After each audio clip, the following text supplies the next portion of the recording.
Nobody can predict how life will move. No? We said we'll have satsang thrice a week, and then this body fell sick. Not because of that. It's just that we don't know what will be shared when,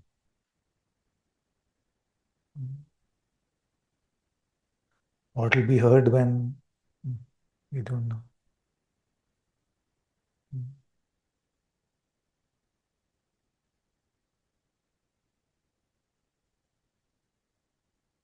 So Maya is a huge trickster. So many things can happen to distract us from this path. In the four variables that we often speak about, they can start jumping around at any point of time. And all of them carry one message, which is forget about God's presence. Whatever the distraction is, it wants to keep your time to itself, your presence to itself. So how, in spite of all of these things happening, we have to try and keep ourselves anchored in some way to God's light and presence, instead of getting completely caught up in the me and the identification with the me.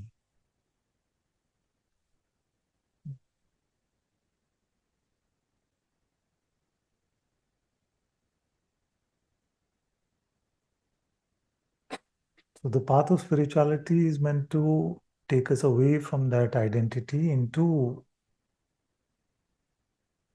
a life which is lived in the presence of spirit.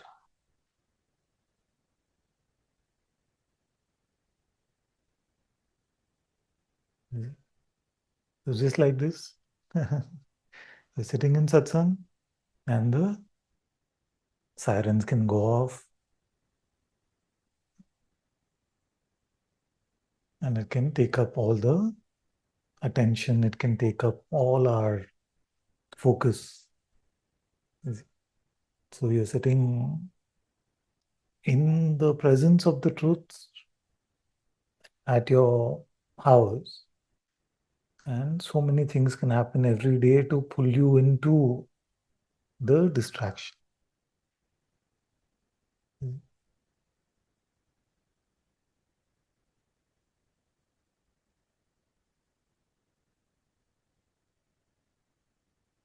So it would be good practice if this happened in every satsang. Because after a few days, if you decided to keep your focus just on the right place, you would not hear this anymore. Just like there was an airport here next to our house, and after a few days of living here, we could not hear the aeroplanes anymore.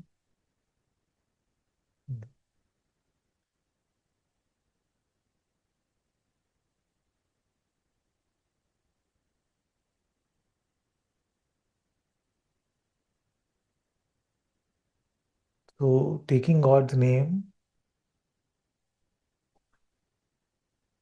whatever name appeals to you in your heart, or asking yourself who you really are, can keep our focus in the right place, away from distraction. So while life continues to unfold, and so many things have happened in this life also in the last 2-3 weeks, including the illness, but the attempt, even through all of that unfolding, is just try and keep remembering God as much as possible. Through the movement of the outer, we remain silent as much as possible in the inner.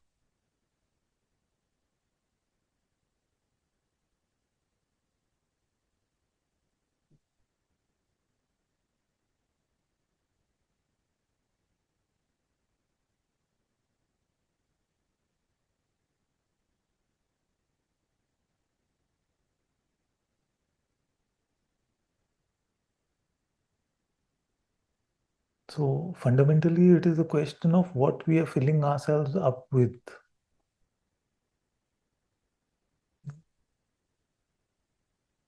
Yeah. If you're involved in the body, mind is involved in the outer, are you identifying so deeply that your insides are filled up with that identification now?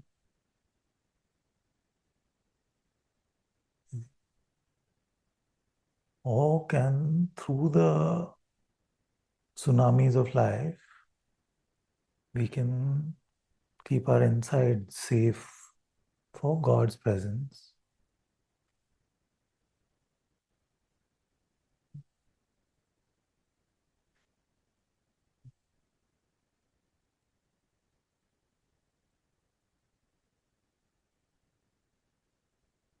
So suppose that our antakarna, our souls are like buckets. They can either be filled up with egotism or with God's light. You see? So with egotism, we know how to do it. How to do it?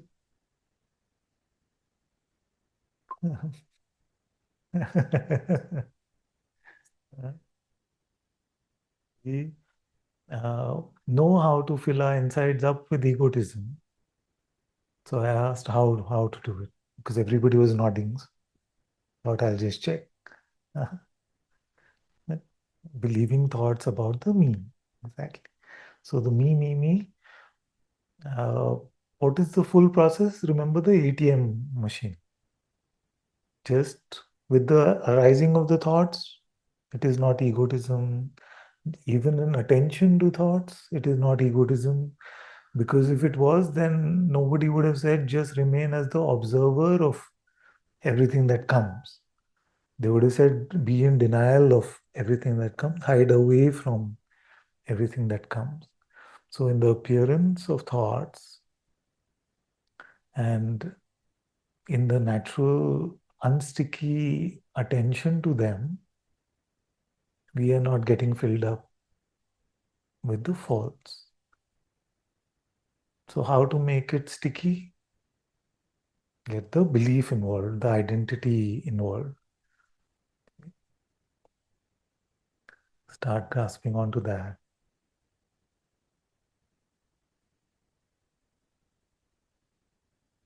And fundamentally, what are we doing in that process?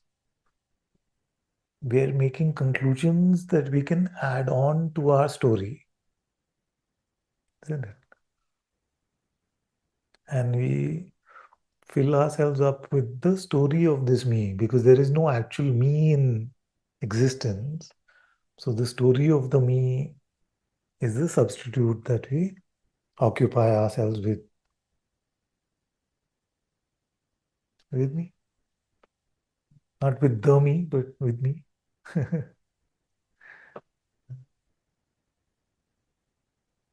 So that part we've heard for more than a decade now about what not to do, not to fall for the ego trap.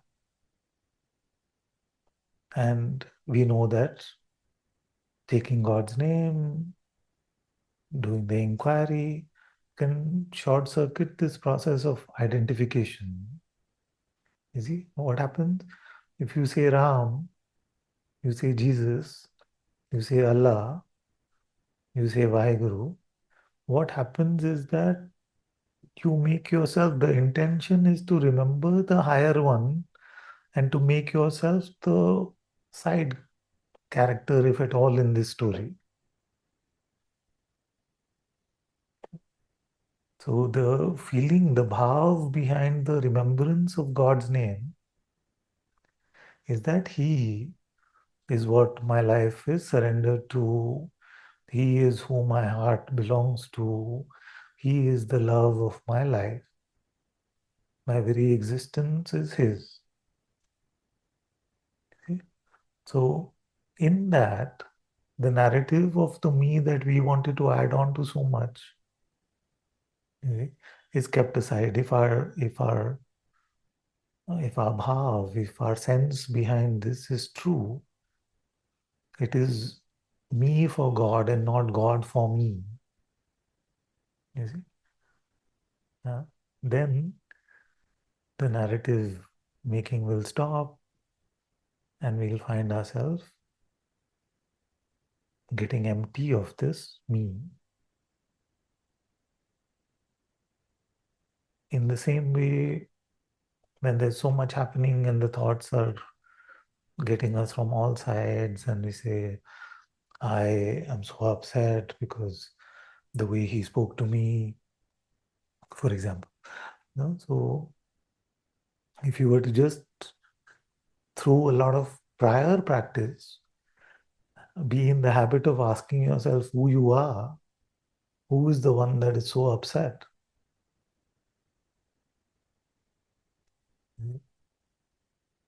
Then that will also break the narrative of this me, because we never find such a one.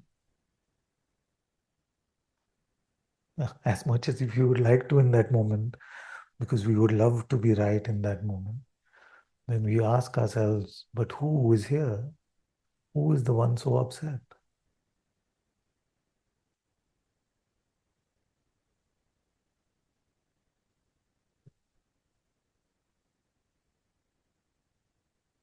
So based on our temperament in that point of time, we may say overall temperament, so we may be Jnani or Bhakta, but actually it also depends on that day, on that moment in time.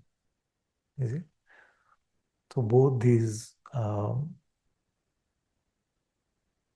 helplines, lifelines are available to us.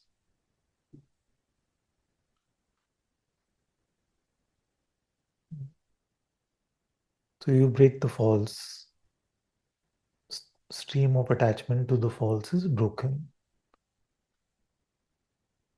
Then you don't fill yourself up with garbage anymore.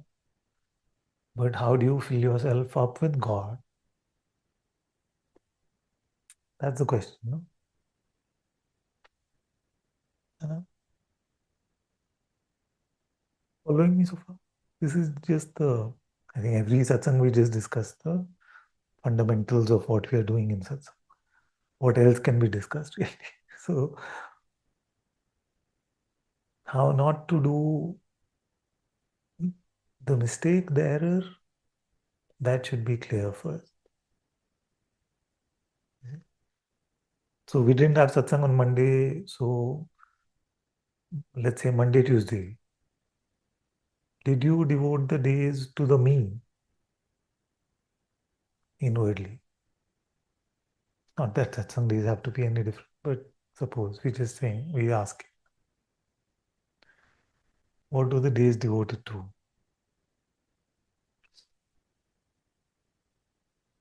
Yeah. It's a tussle.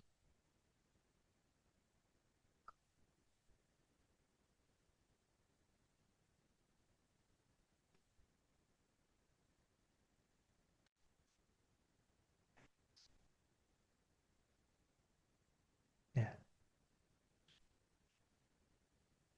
Yeah. That's why practice helps. So if you have days where no major drama happened, that means there were also days where we did not contribute to the major drama happening. Uh, you see? Because we may not like this fact, but we are also party to the drama creation. All of us, including myself. So, but we don't ever feel that we are the ones who are doing that. You see? Because we always feel like I'm just speaking the truth. I'm just the one who's right. I'm not creating any. I've never created any problem for anyone.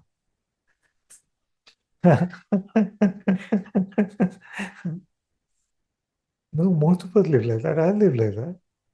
I just feel like I have never created any problems for anyone. It's just these people in the world.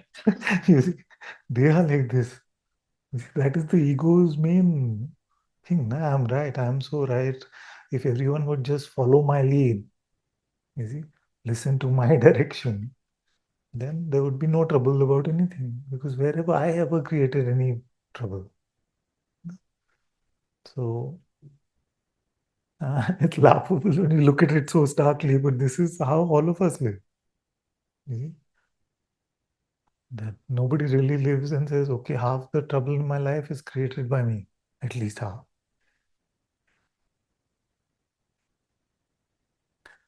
So if we remove ourselves from the equation, if we remove the me from the equation, then half the trouble, at least half, if not all actually, but the fertile ground for the trouble is now removed.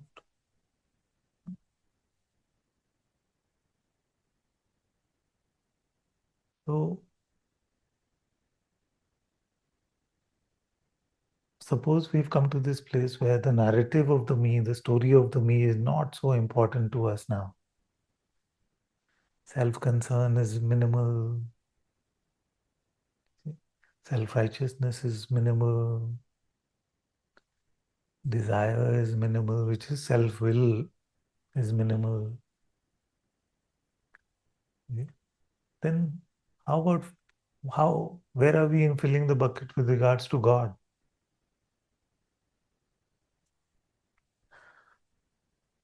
It's very important that we did the first step, that if there was no space in the bucket, then what will spirit actually occupy? So we've created the space. Then how do we fill it with God? Come, come.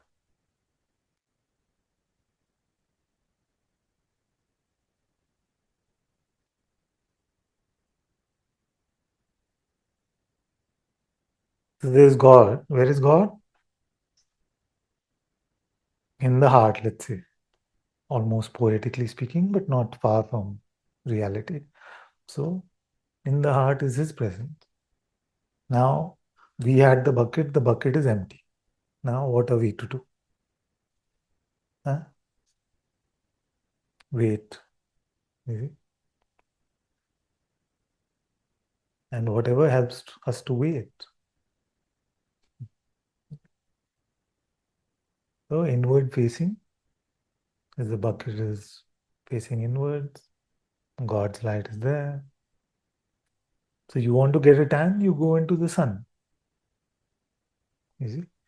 You want transformation of your heart into the Atma, you wait in the Atma's presence.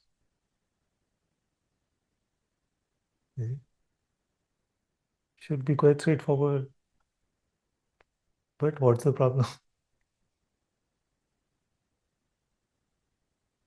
Yeah. You know you're supposed to do it. All of us do. I know I'm supposed to do it. Do I? No, not as much as I would want. So, like this. Then what happened?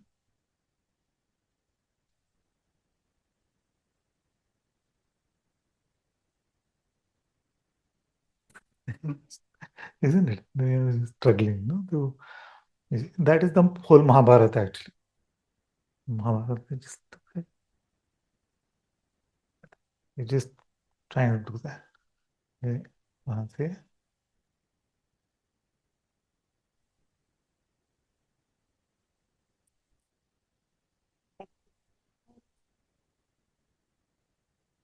exactly, exactly. So when you come here, you see, and God's love is pulling you closer and closer in, it is the biggest blessing. You see, but what does Maya do? Maya doesn't say, okay, let's go out and you get more trouble. It says, this is a bigger blessing for the moment. You see? Or this is more urgent for the moment. You see? And know that I'm not talking about the outer movement of the body. I'm talking about where your heart lies. You see? So our heart lies where we find the greatest treasure, to borrow from Jesus' words. So Maya does not always just pull us in by with trouble. You see, with the it is always trouble, but that is not the marketing. You see, the marketing is a greater, more important thing, a more important pleasure, desire, a more important urgency, something, you see, which then tempts us, takes our heart away from God's presence.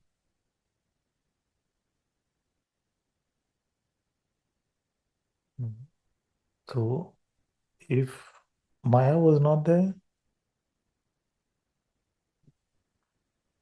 union or God realization or self realization, whatever words you want to use, would not be a challenge at all. But because Maya, therefore, are full of other desire,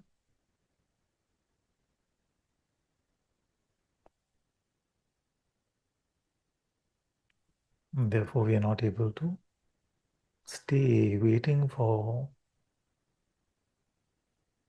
God's light to completely transform us into God Himself. And whether we say transform or recognize, there's not really a difference, but the waiting is important. You see, many people get into this mistaken idea that, okay, what do I need to recognize? You see, yeah, I recognize that I'm one with the sun. You see, so okay, I'll just say I recognize it because that's how conceptual knowledge works. You see, what is the shape of this earth? You see, seems flat, but everyone says it's spherical. So now I recognize it to be spherical. Huh? Do we really? We don't really. We have not recognized it. No? We've never actually recognized it to be spherical. We've taken a concept to be true. You see? So in the same way in Advaita, many times we may take the concept that I am just the self to be true, and we may call that a recognition. You see? Or you may close your eyes, you may find a dark, empty space. For a moment, you're not in your imagination or memory, and you may say, ah, that dark, empty space, that is me. And we may call that the recognition. You see? Neither of them is. And the first one, definitely not. But the second one is also very dangerous because it can give us the false notion of recognizing reality.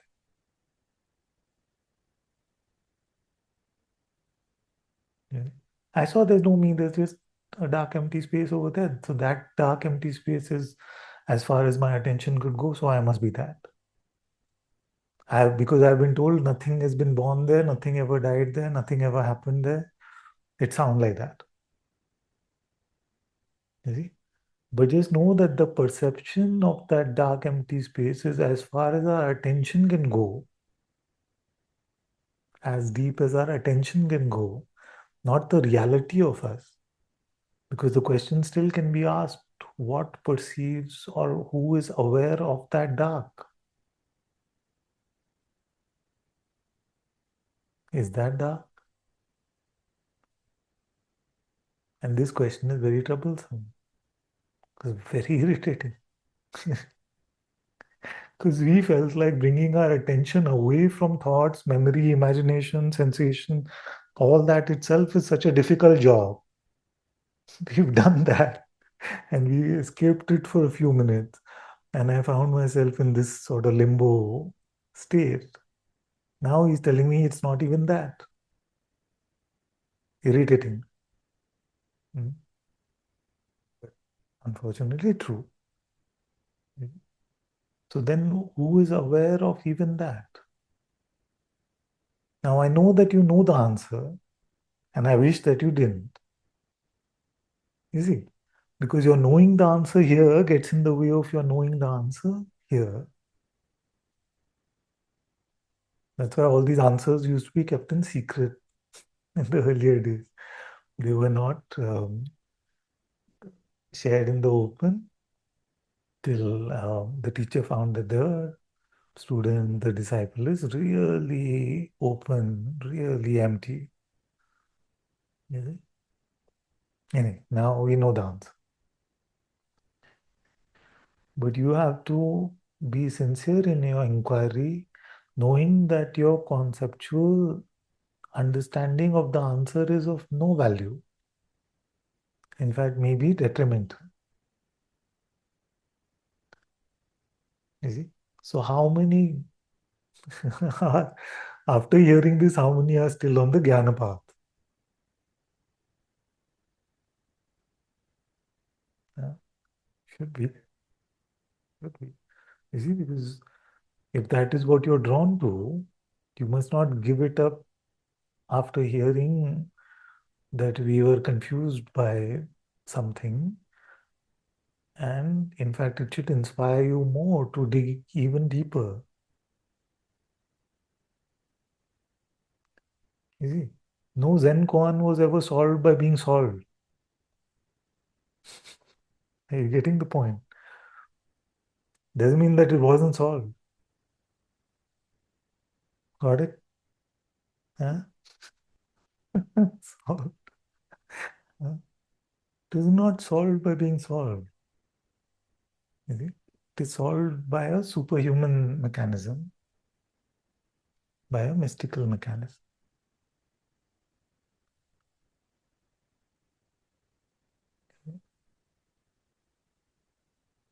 The inquiry will not be solved by your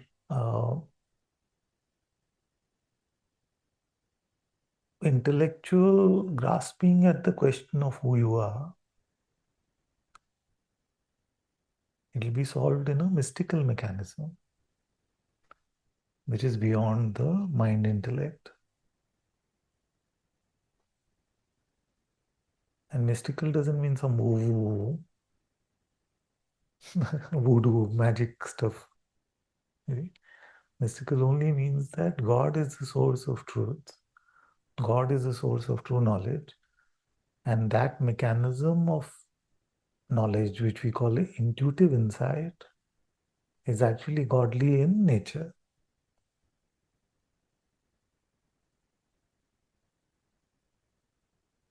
Getting getting what I'm saying? No?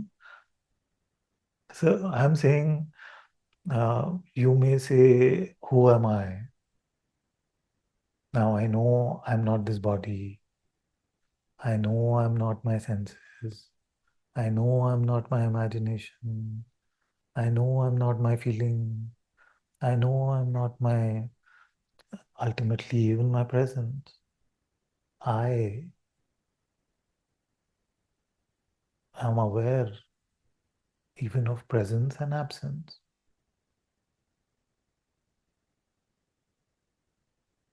You see? Then we cannot say, therefore, then I must be the nirguna, the attributeless reality. We can't put the therefore there, because therefore is still intellect. You see? So we have to patiently wait empty like that, not identifying,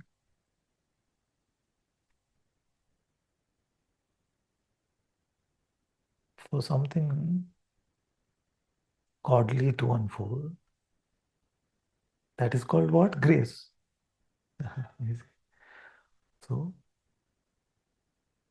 that godly unfolding, that mystical unfolding, that which is more natural than nature. You see? So that which is supernatural is actually more natural, more organic than before we put on this garb of being somebody. You see? So over there is where that holy revelation can happen. You following me so far? Yeah. And the same thing happens when we are no longer interested in our story and only interested in God. Yeah.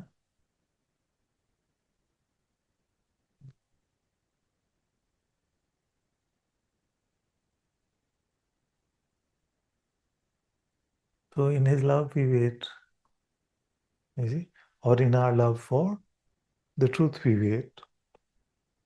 Either way, the capital T is also God and the capital G is also God. Huh? Satyam, Shivam, Sundaram. The same thing. The truth with the capital T and God with the capital G are both the same. So if you love the truth deeply, you love God, whether you like it or not. And if you love God deeply, you love the truth, whether you like it or not. Because they are the same. Yeah? And it is that love which makes us patient, which makes us humble, that gives us the capacity to remain empty.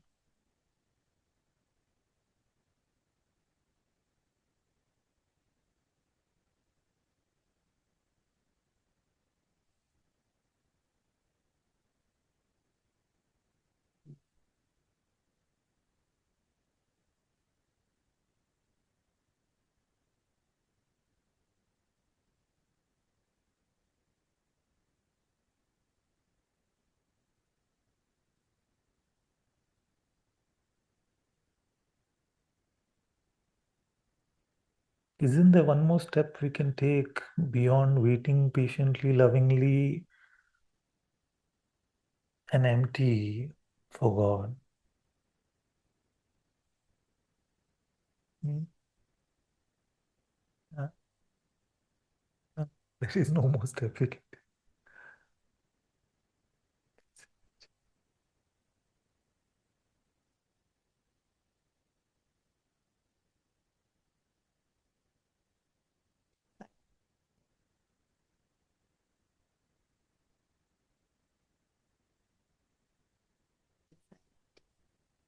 But looking towards God, there's a welling of love and putting everything at His feet or just calling out to Him that comes. Uh, I don't know if it's like something is there in the emptiness also. Yeah. That that I was feeling like in Yes. this. When sandalwood hits the stone, no, in the um, within that process of making sandalwood paste, then fragrance is bound to be smelled. So when that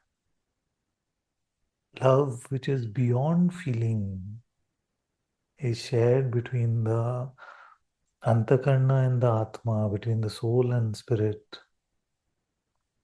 then it is very natural at times for there to be a great outpouring of love, peace, bliss, joy. You see? And that should then serve as an anchor to us remaining there even more. But remember that the true meeting in love is prior to feeling, perception, understanding. You see? So, but it is helpful when this outpouring comes in the form of a felt love, out of a love which is beyond any fathoming, because that felt love also serves as a good anchor for us to remain in God's presence. You see?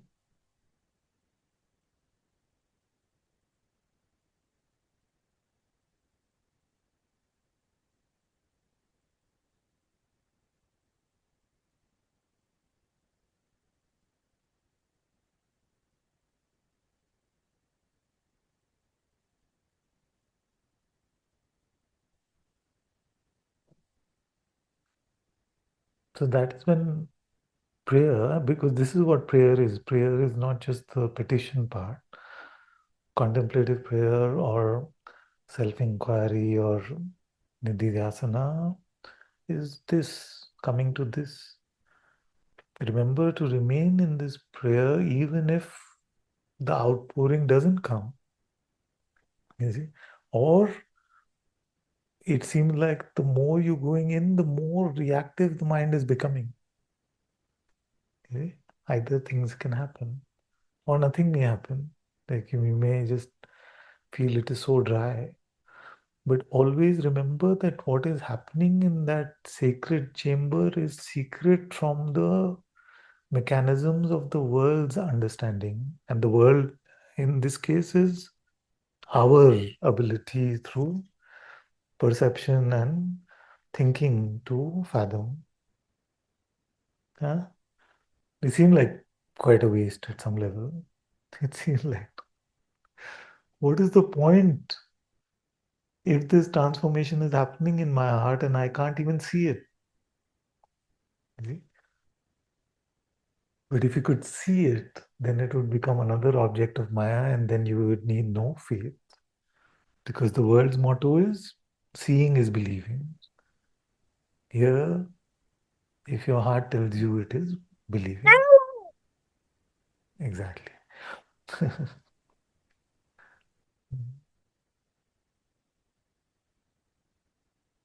this point is very, very important, that there is no real way in which you can gauge your progress in prayer except that what is the time that you spent in it. That is the only gauge.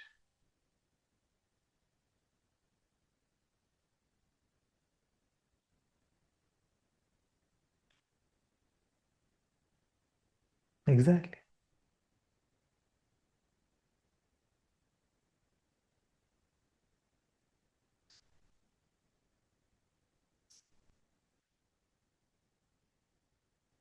Huh? Still, no, the meeting has to happen prior for the result to happen. Yeah.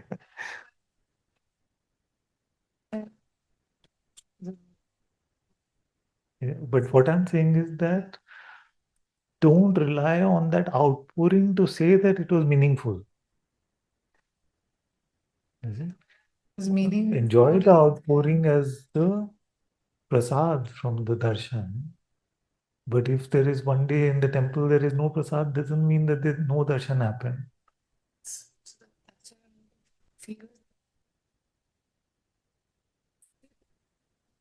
How do you know you went to the temple if you didn't get prasad?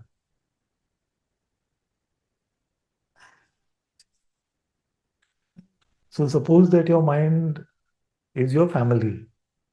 Huh? Now you went to the temple, you didn't get the offering back for them, prasad back for them. So how do they know you went to the temple?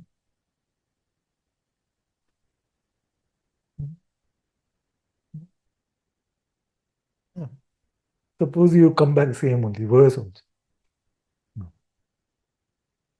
no better mood, no better love, no nothing. How did they know you went to the temple? They won't know exactly. They will never know. So your mind will never actually know. You see, in reality, it can judge on the basis of the outpouring, like you're saying, oh, you seem different, or there's more love that was experienced. But in the true place, they can't really ever know. You see, how will you ever know that you went to the temple? So if your mind can never know, how can you know? How?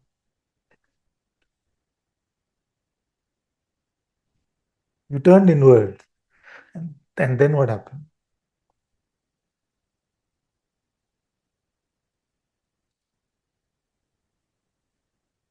Yeah, so that's turned inward. Then after that, where is all that tanning, photosynthesis, photo booth of the Atma, transformation?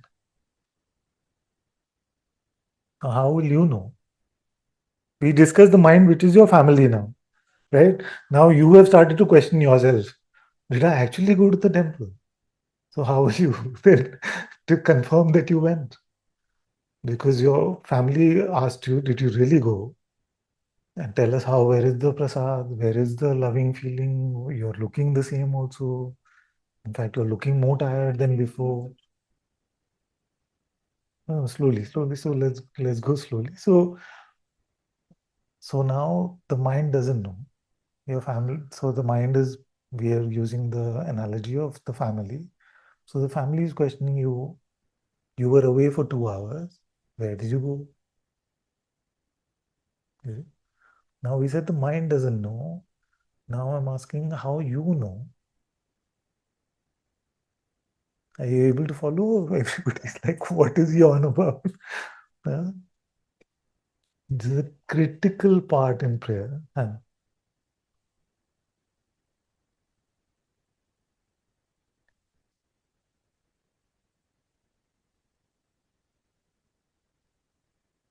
Yeah. Is it very subtle or not even subtle? It's like subtle would be like I have a sense of it, like the primordial vibration of it, or something like that. But I'm saying that is this knowledge even beyond subtle? It is. It is. Mind is very gross. Intuitive insight is subtler, subtler. You see, if the outpouring comes, it's quite subtle. Like the outpouring in the form of love or knowledge is both the outpouring. Like if it can be deciphered that I can say that God is here, huh? Or I can say that God prays in my heart. You see, I have deciphered it. But still, even this subtlest knowing is still more gross than that.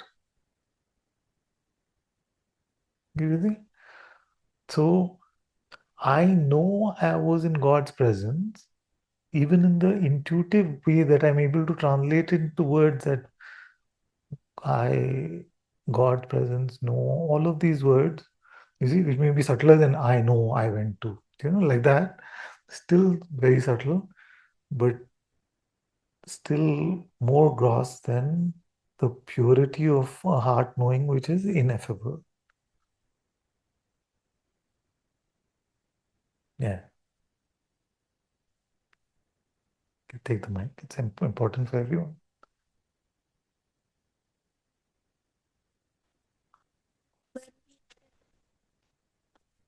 When we go within,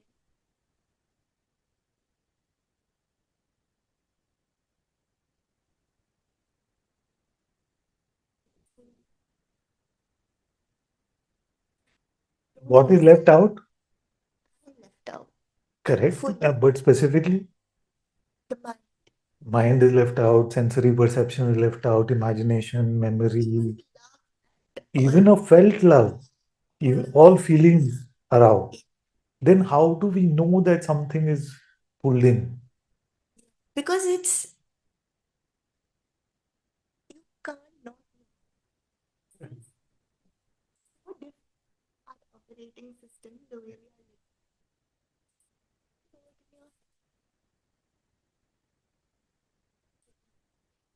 Yeah. But what do I mean by faith? Certain faith is And I'm saying faith is not just take my word for it, is faith. You know, in fact, it is not that at all exactly. So then what is faith? so that which my mind in the certain faith.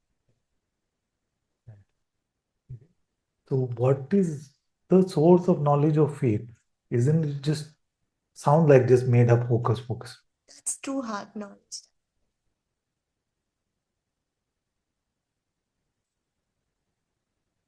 Yeah. Okay, so let me give you an example.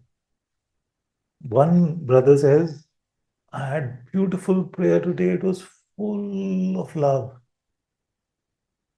Another sister says, I had very distracted prayer today. I tried to sit with, and my mind was so hyperactive. Another sister said, I, I don't know, prayer was meh. You know, I don't know, nothing really happened. You see? Uh, there was no love felt. Mind was a little distracted, but not too much also. It was just regular. What to do with these three reports? Which is better, which is worse? Huh? All of them are bad. Bad in the sense, all of them can be safely thrown away. Are you with me? Father, I Yeah. want to clarify Yeah. that there are ways Yeah. you give a prayer, and that's the definition of praying that you gave time. Okay, but in the mind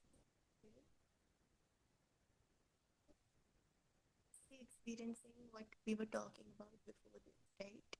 In that. Before this, what we spoke about being pulled in. That's not an experience at all. The exact point you are making is that the ability to experience sensorially or think about it or imagine is all left out anyway. So in that case, then we are always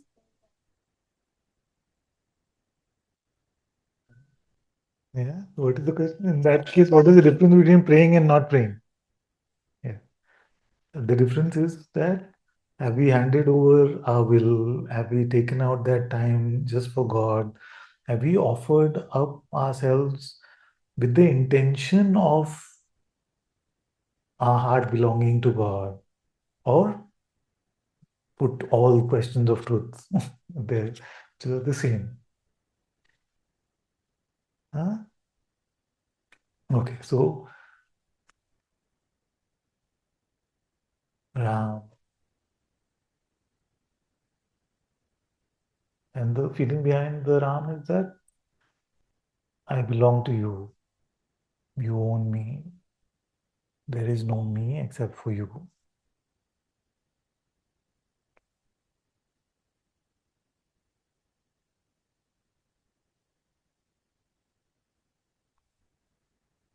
So one mode could be that that happened and it's all empty after that. You see? So the outpouring can be subtly felt. There's a sweetness. There's a ease of being. You see? So all of this sounds very beautiful and it's very natural for us to say that was good prayer. Huh? Now suppose Ram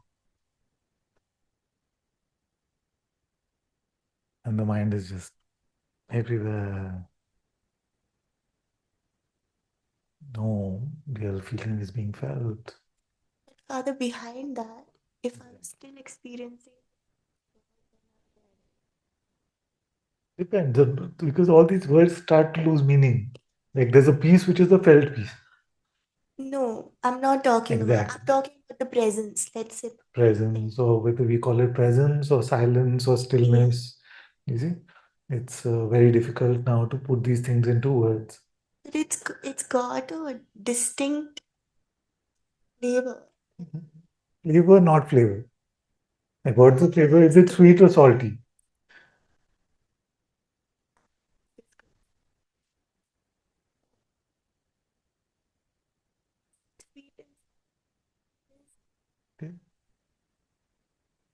godly, like divine. In what way?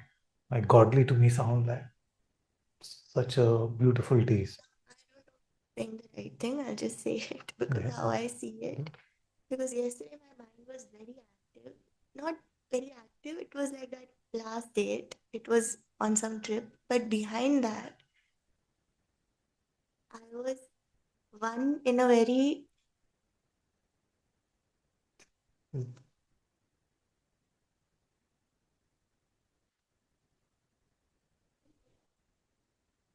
don't know, it's not working, sorry. Now it is. In moments I was in a tasteless. Reduce the water.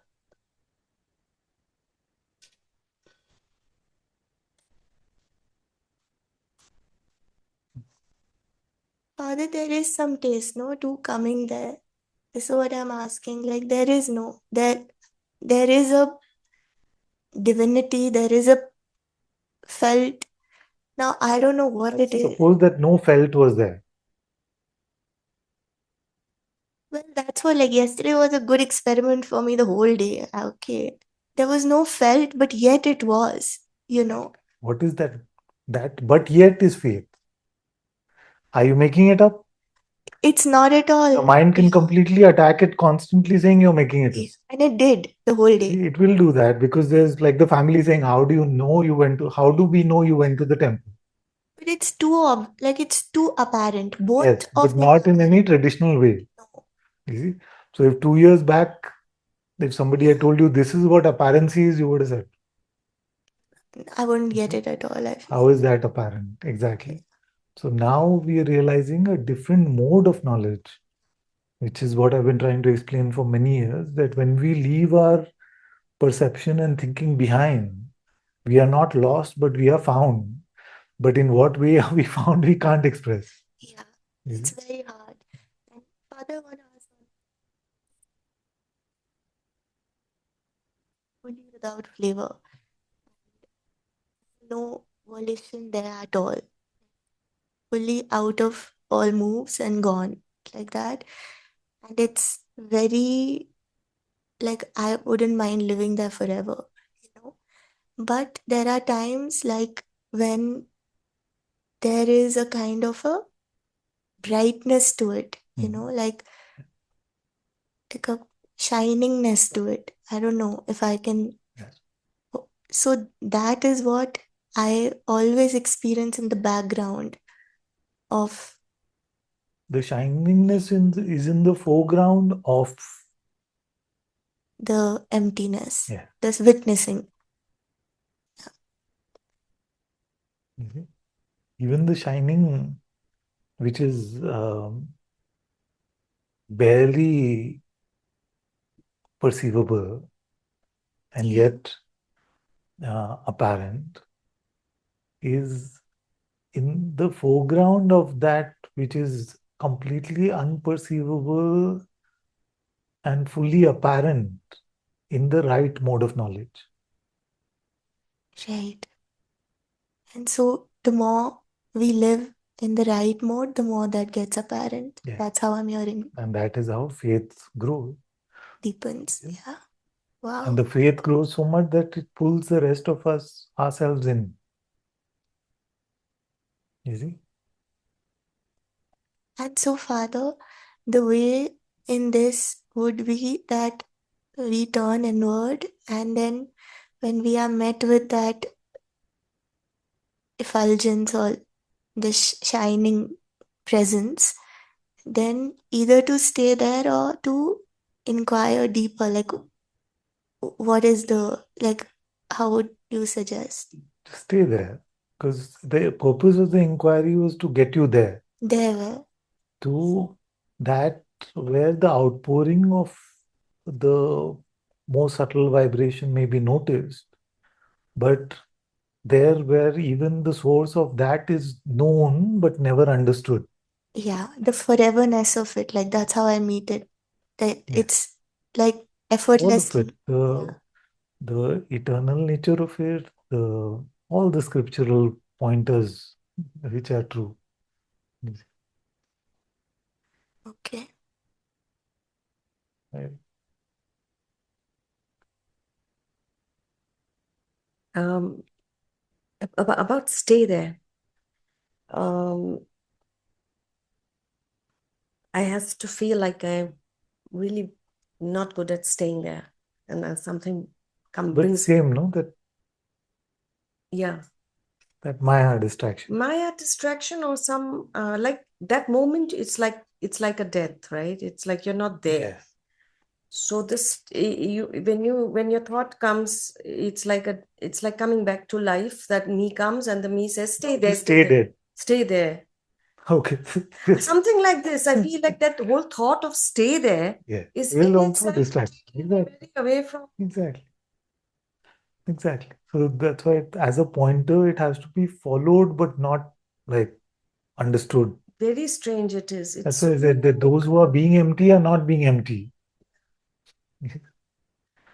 Yes, Yeah. because since I stopped like saying to myself, stay there, I have.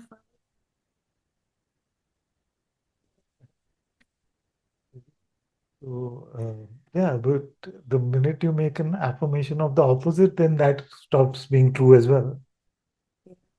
Like if we say that I abide more by deciding not to abide, then that's also not true, because then the way to abide now is by not trying to abide, and then that becomes an attempt at abidance.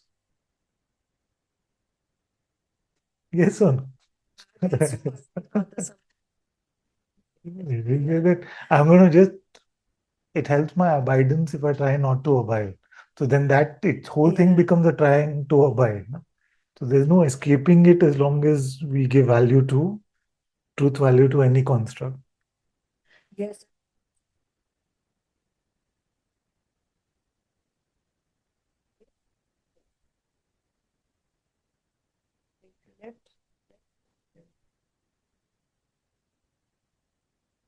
That's why I used to be a little more crude earlier.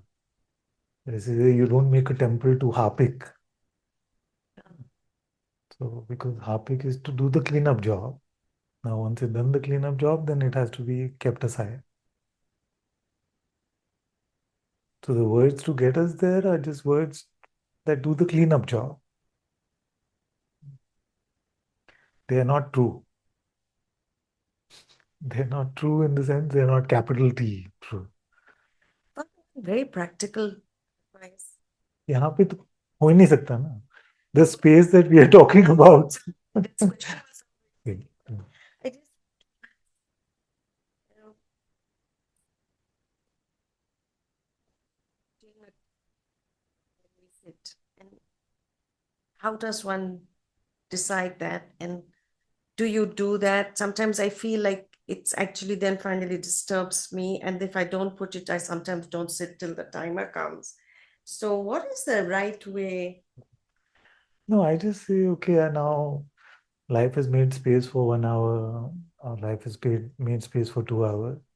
And but when I'm inside, then I'm not so focused on how much time has passed. Okay. And eyes open, then sometimes I see, oh, 1 hour has passed. Many times it happens that just life takes care of itself very organically. Many times it may feel like a shorter time has passed or a longer time has passed. That's okay. So, one can leave. Yeah. So if you open your eyes for a minute, it's not gonna hurt anything. You open your eyes, then you can close again if you have more time. Mhm. And anytime, a lot of this will ultimately, the point of it is not to build the muscles for it to happen with eyes closed. The point of it is to build the muscles so that we stay like that even when our eyes are open and our world is full of stuff.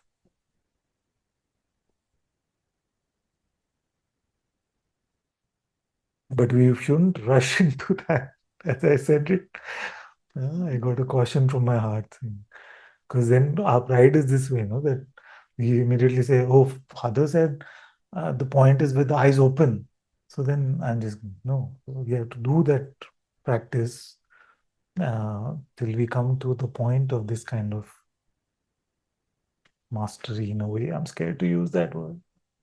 So, so don't feel like you have to rush into being like that with mind with eyes open, and don't make that an excuse to not do focused prayer because you just feel like, and that was a trap we got into last time when I used to share about open and empty.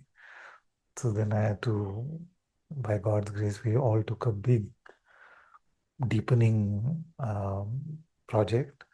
And now I feel like the open and empty is being really met from the truer place. But don't allow the notion of, oh, I'm just open, I don't need to practice anymore, this kind of rubbish to get in the way.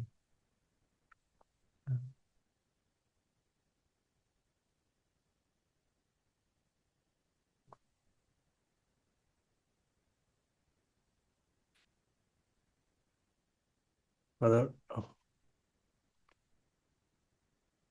so whatever can be done, whether it's a prayer or inquiry, it's still in the realm of mind only, Father.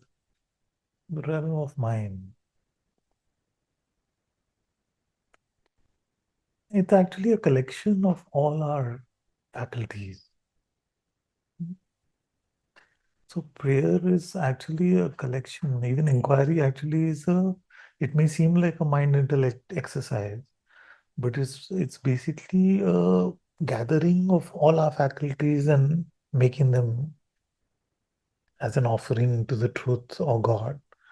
You see, so I wouldn't call prayer or inquiry a mind exercise. What happens to us when we pray, when we take God's name even once?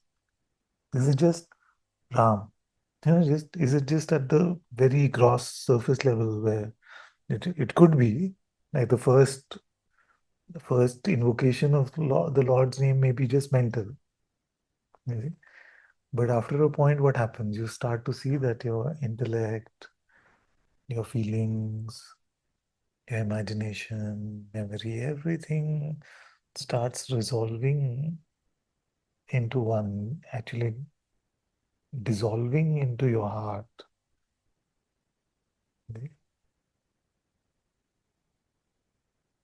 So if you mean that they are still in the projected phenomenal, yes. They are still in, like, till this point, all of these faculties are in the phenomenal. You see? But the pulling into the non-phenomenal happens by God's grace. The best we can do is to gather ourselves and make ourselves as food for God. Yes. And Father, at best I can explain later part of it is an absence of everything, Father. Or Absence of phenomena, yes. and then and that's where the struggle is. The most faith is required to stay there, Father. Yes. So Exactly. Exactly, because that's why I said no. That one thing is family asking, did you go to the temple? Second is you yourself, like, did I go? Because what is the phenomenal evidence of that visit? No, wait. We'll come back to it. Say, yeah. When you're pulled in. When you're pulled in, Yeah. you are not experiencing it as a state, you said. Yeah. It's not a state. Can you explain Like that? what you experience as a state is a collection, a gathering of all our faculties, isn't it? So state would be something which is phenomenal, and beyond phenomenal is no state. Yeah, because it's literally stateless. Like Right. for it to be a state, there has to be some Right. attribute, some quality. The very definition of stateless is that Literally it like that. can't be positioned. One more thing I want to ask you that you say go to the unperceivable. So the true unperceivable would be the witnessing itself, right? Because That you have to answer. because I've been contemplating this. So because the the taste of the presence Yeah. is something still, Yeah. know, and only What witness is that? yeah. What's the answer? What witness is that? Yeah. I witnessed that. Yeah. Yeah. How is that known?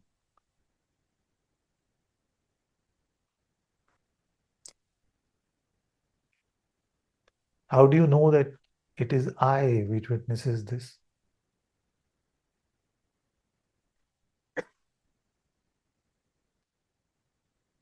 Do you see this I? Is it felt? Not at all.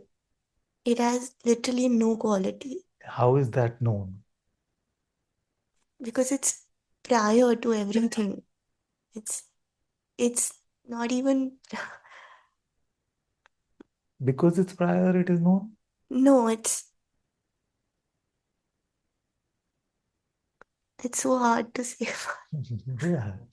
Because our temptation is to say it is just known. Yeah. You see? But it is that just which I'm trying to bring to the forefront. You see?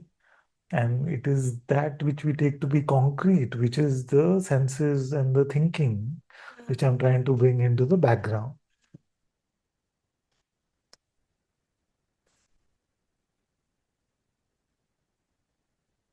You see? So remain where that is known. You mean But don't yeah, you try to force the words. It's impossible to share. It just has to be pointed to in some way. How do you know that you're following God's will, for example? The most foolproof is that you remain where you know yourself. You see?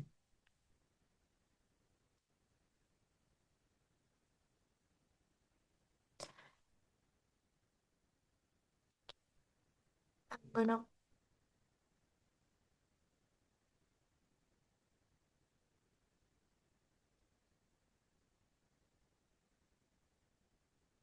Blank.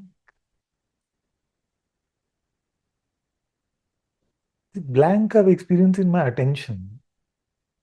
Give me the mic. Where do we experience a blank? Or further The absence of thought, like she said, could be blank.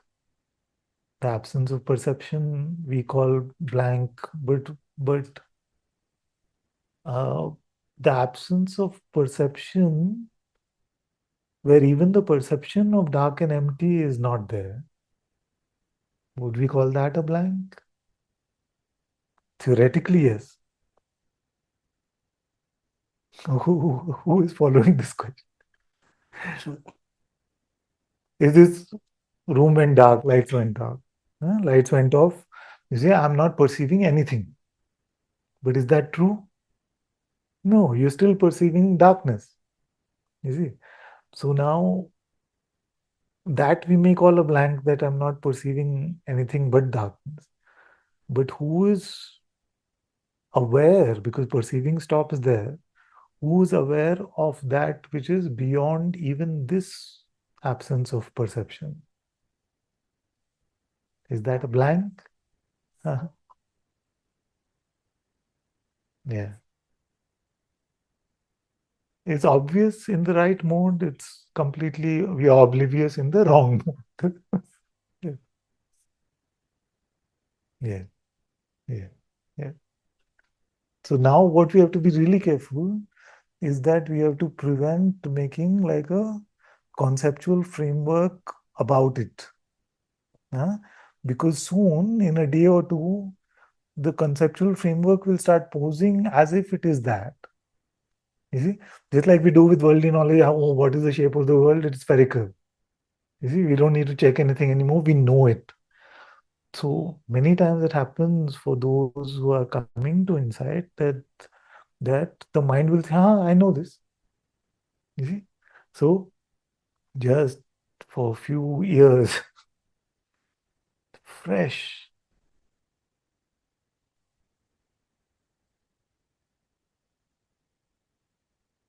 You see? Yeah. Yeah. Uh, good. Mm.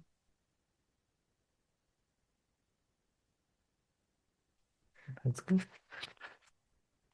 Saying I heard you like that this is sadhana to be that. Like you would say that Like you should never come to a point where you say that in 2025 I saw. that's how I heard you today. You see, like I don't want to say in January 2009 I saw something. You see, why do I have to refer to the past? Is the truth not here now? Yeah. You see? So rely always on the fresh truth, because that will keep you safe. The minute it starts to become like I have understood, you see, that is when the danger starts. I can see how the veil is put and then how I have to bring myself back, and it's put and I have to bring myself back. See, because conceptualizing even about this is to get into avidya. Definitely. So that's why I just have to keep it innocent forever. Like this baby must not grow up. You see? Because this freshness of this self-knowledge must be kept alive and we contaminate it by understanding it. You know, Father, for a long time I felt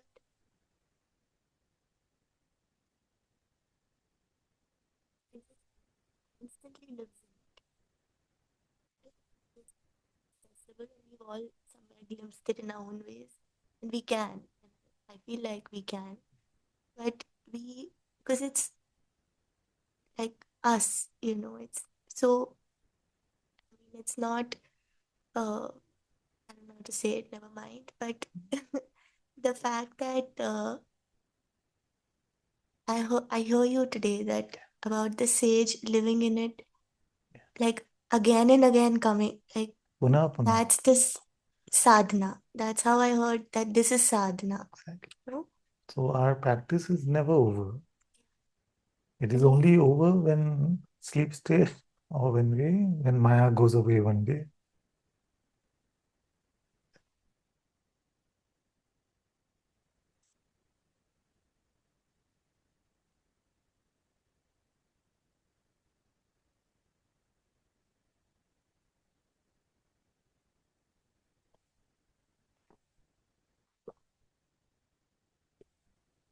Okay, pass the mic to Sama.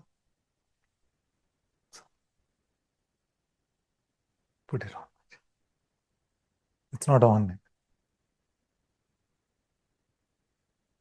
I just wanted to clarify the way I'm praying if it is right. Yes. So जैसे she said कि timer लगाना है कि नहीं, तो I put a timer like 40 minutes or an hour or 30 minutes, क्योंकि उसके बिना I've tried, like if I'm traveling and all, तो I would like it, I'm very impatient, तो मैं थोड़ी देर में I just leave it and I get very distracted very easily. So it's, and like if I like when I try to just chant and then जैसे आपने बोला था we have to try being empty also. Yeah. I don't know if I know what is being empty properly, because वो भी for even if I try like very hard, थोड़ी देर के लिए, how do I tell it, वो बहुत थोड़ी देर के लिए it happens and then I again. What's your favorite bhajan? I promise you I'm answering your question. I'm using this example. So, these days I'm Kun Fire Kun I'm listening to again. So what happened? Why is it your favorite? When I'm like concentrating on it or focusing on it, so I feel a lot of like, oh, this like a lot of love, and this is where I. So you heard Kun Fire Kun, and after hearing it, immediately you want to go to the next song? You don't want to go. You just want to, I'm presuming, correct me, but you want to stay with the something, no? Stay with the effect in a way of that song. So in the same way, when we have prayed, when we have done the inquiry or prayer, then we have to stay with the effect of that, the gift of that. And the mind doesn't want us to stay with the gift of that. It quickly wants us to go to What's next? What's next? What's next? But there are things in our lives. It could be a beautiful flower. It could be a beautiful song that make us still for at least a few moments. You see? Now, what I want all of us to do in our prayer is that we've cooked by chanting or by doing the inquiry. We've done the cooking, but we have to wait to see what we can't. The whole message of satsang today is that we can't actually see what happened after that, but just give yourself at least a few minutes of being empty, silent on the inside. And then you will find that there's a certain magnetism even in that, you see, that holds us in. And it takes us like a snap to pull us out. Am I getting through somewhere? So, like immediately our mind may be active. So, okay, let me take the whole thing. So, active mind, some alarm rang that I have to pray. So, I said, okay, I have to pray. So then we sat for half an hour. We took the Lord's name.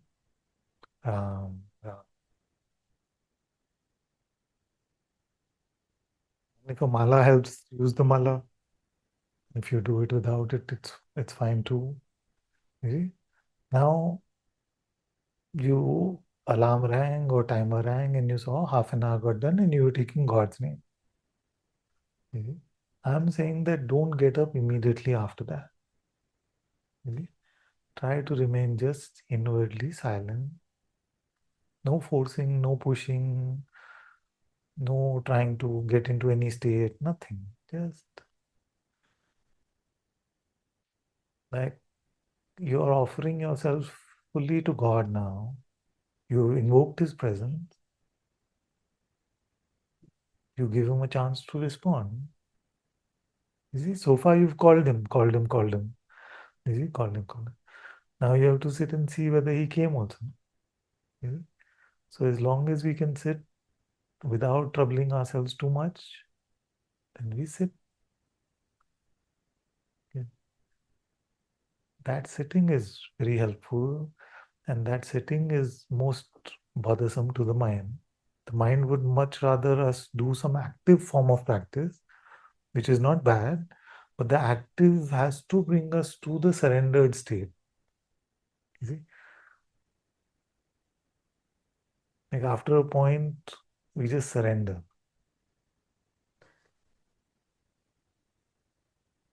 So that, like, hands open, empty. Like that. So even if it starts with a few minutes, 2 minutes, 5 minutes, 10 minutes, then that can take a depth of its own and start to seem more and more natural to us. So allow this to become more and more natural, even though initially it may seem quite difficult. To not do anything is more difficult than to climb the highest mountain. To not do anything is sometimes more difficult than to climb the highest mountain. The mind would rather have us do the most impossible thing than to just be doing nothing. Not even thinking, not even concluding, not even praying, not even remembering God, not even inquiring, nothing.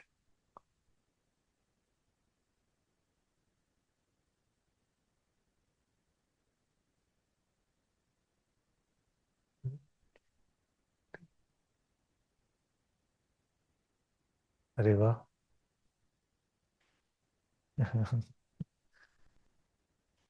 Yeah, Father. So this the earlier thing you were discussing, Father, about how do I know that I've gone to the temple? Yeah. So I'm at a very basic Don't worry. level, Father. So all I am able to do so far is that too I'm not sure of it often, is that I am not going with my thoughts. So if there are a lot of thoughts, then I try not to hold on. So in a way, I try to forget it. So there's a thought, it's forgotten, then something else, it's forgotten in that way. Right. Then when what I feel or what I recognize as being empty is when there is no thought into which my attention is going. That time, many times I perceive that I'm looking at that blank, dark, empty space. And then sometimes I remember what you say, Father, that it's not this dark, empty space. So then I try to see who is the one who is aware that I'm looking at the dark, empty space. Yeah. And that's as far as I'm able to go, Father. So there, it's just I know that there is something in So me. when you ask who is the one, ask now, who is aware of the dark, empty space? What is your answer?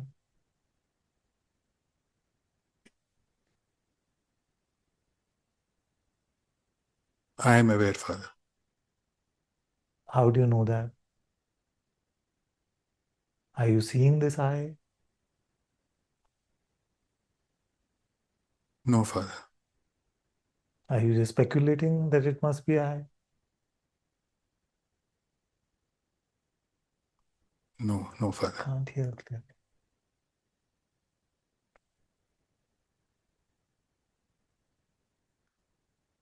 Can you all hear me clearly? Okay. So you're not seeing it, perceiving this I, you're not making it up or just saying because you think you know the right answer. Then what is the basis of your answer?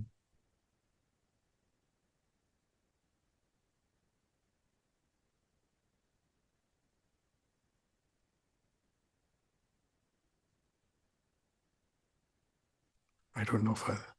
Very good. Very good. That's as far as we can go. So we just have to stay like that.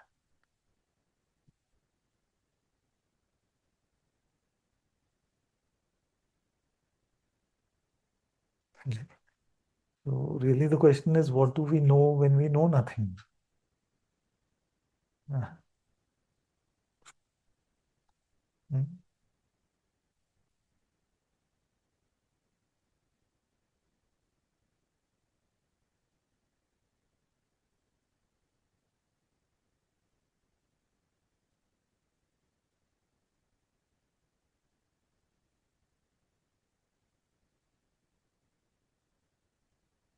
And let nothing disturb you from this practice, from knowing nothing.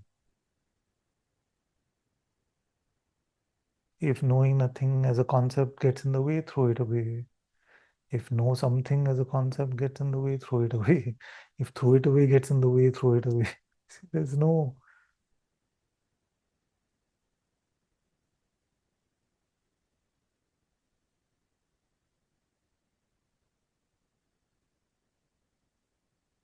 This is both love and truth.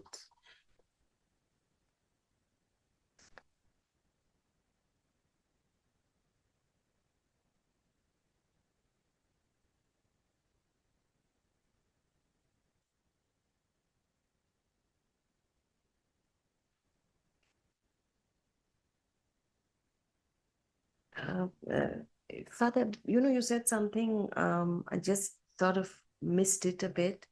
In the presence of the non-phenomenal, the intellect, memory is drawn into that as well. It's all one. No, I'm What saying... is that? Let me explain.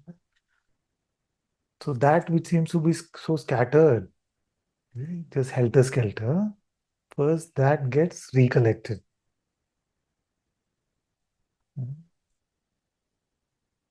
In the earlier days, somebody would have called it one-pointedness or ekagrata or something like that. You see, but we don't have to bother so much about it. It's a natural process that happens in the unfolding of our devotion and our unfolding of our love for truth. So all this which was so bothered, oh, what does he think about me? Why is she like this? Why is he like that? Why does he? All that stuff is just all over the place into all rubbish. Then through whatever way, it stops bothering with all of that, is not so attracted to all of that. And when it's left unbothered, then it settles. You see? It settles and it comes at the doorway of God's light, the Holy Spirit.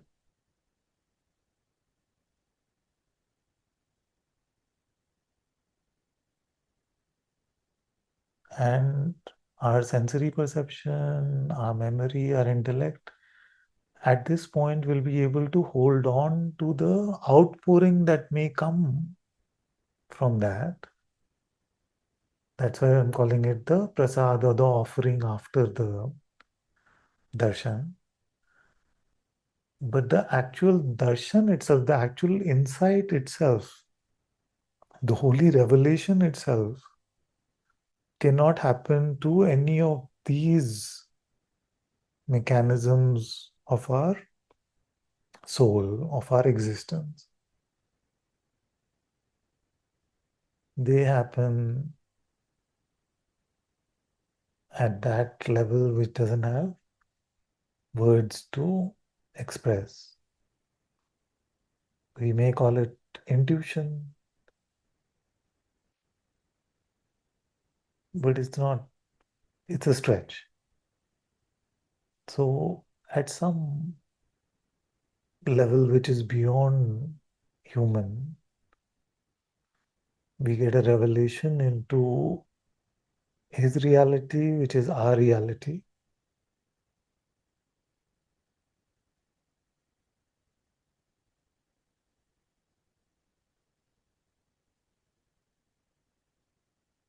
And this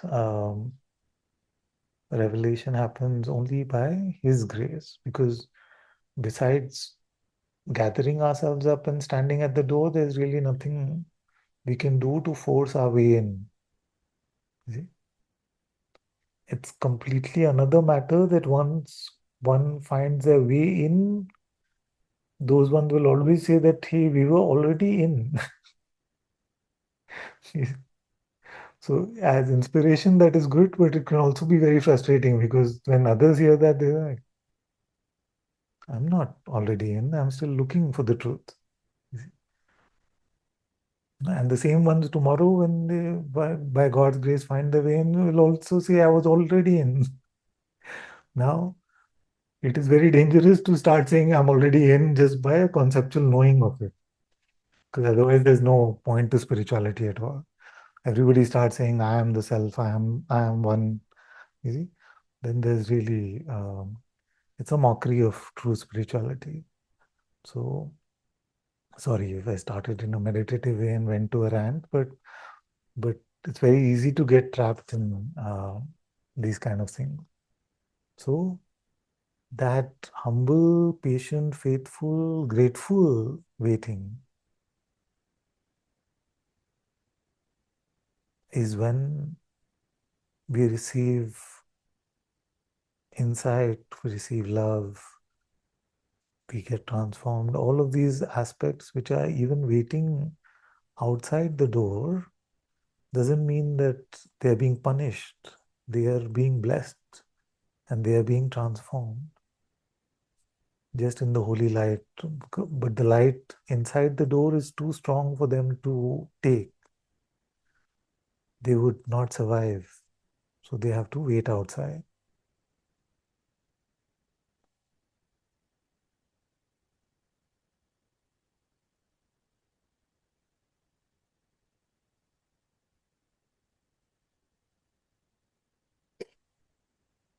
The light is too bright and therefore it cannot be seen.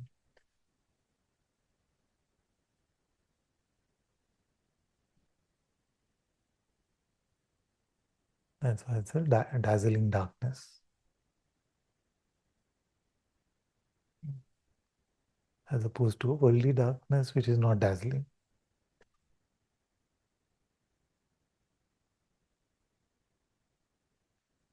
Today they've all decided.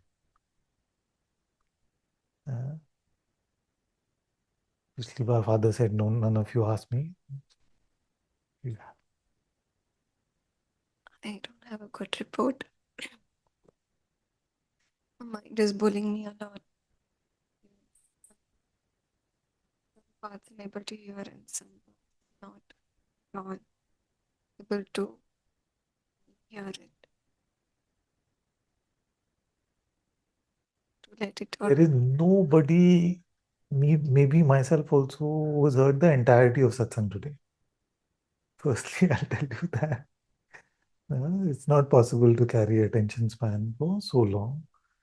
Now, how much do you need to hear for it to transform you?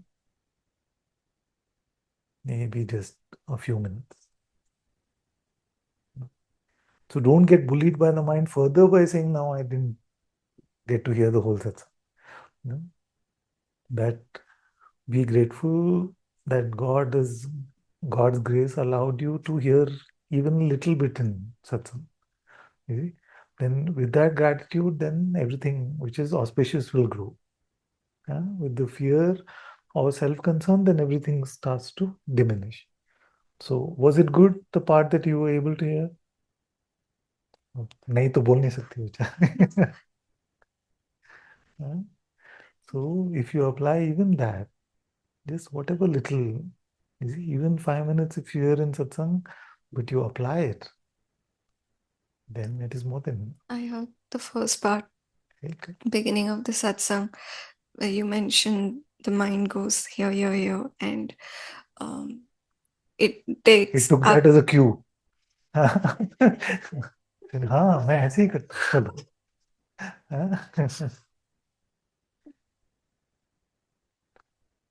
And then it took you into all work things or some favorite topics or what? about myself. मैं SU. Okay. Self-beating.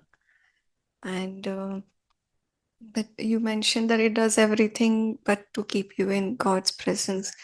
Then my mind started to pose question that what is God's presence? And I don't know how to be in God's presence. But then you later mentioned that you have to wait after prayer. So it's like, okay, a solace. What is your prayer life like besides satsang? Father, I get up in the morning and first thing, like the maid comes in and I sit for prayer for an hour. I doze off in between, so I sit again. And then at evening or night, I started to pray again for an hour. And as you also mentioned last time, to keep some time for silent sitting, I have begun that too. And I try to wait. It feels Now, very. in that, at home when you are in silent sitting, is it very distracted? It is very difficult. Very difficult. I feel like, when is it getting over? Or like, I also put the alarm bell and I'm like, okay, I'm waiting for it to ring. And sometimes in between, sometimes it feels I don't want to chant and just stay quiet. And then I'm not worried about time and anything, but these are very few rare moments, but yes. Yeah. So if you've taken, say, 1 hour is good. So suppose that after half an hour you felt like just sitting quiet. So you become quiet. Then after maybe just 3 minutes, the mind become very distracted. No, so suppose what to do then? Instead of trying to know, I'll be quiet. I'll just be quiet. Return to your name. Return to your chanting. So because that will give you the momentum to slip into silence. So our prayer, our inquiry is like the rocket fuel, which puts us into orbit. So what I was trying to avoid is that we go into orbit and then we come back immediately down. Is it? So that would be a mistake, isn't it? You allow your prayer to boost you into orbit and then you float in orbit, isn't it? As long as you can. And then gravity pulls you back in. So that's it. So if the mind becomes too active, then go back to the prayer if you have time. But every time you make the attempt to go back to silence or God's presence, count that as one more extra prayer you've done. Sorry, I didn't hear. Count that as an additional prayer that you've done. So if somebody says to you, I sat down for prayer, 1 hour I was fully silent, no distraction, nothing. So they prayed only once. Huh? You went into silence for 30 seconds, the mind distracted you, and you returned to God. So that was one more act of love towards God. Then after another 2 minutes, again you notice you were caught up, so you return. Then again. You see? So in that same 1 hour, you prayed 50 times. The other one prayed only once. Because you did. And this is from St. John of the Cross. So he said that those who keep returning in spite of being distracted, are doing many more acts of love towards God. You see? So we have to flip the mind script which says, oh, but this is very bad, you're too distracted. You see? The voice of distraction itself tries to make a diagnostic and say, this is very bad. It itself causes the disease and then itself becomes the doctor and says, oh, you're very diseased. You see? So we have to break that scam somewhere. So is it not true that if upon such mind temptation we keep returning to God, God must know that and value that? It's very good. So no beating yourself up. These kids, when Jyotika and all started coming, they also had the same habit. They would have constant self-diagnosis. This is what's wrong with me. This is what gets in the way. This is. So then I invented this word called the checker guy. The troubler, the oppressor itself poses as the one who is giving the diagnostic report. You see? So first, no, I'm in God's hands. I don't know what's happening. No checker guy stuff. You see? Unless something is truly clear to you in your heart, don't rely on it from the mind. This checker guy thing, it also happens when, want to apply some satsang pointer. Yeah. Like, Yeah. Now, what is this one?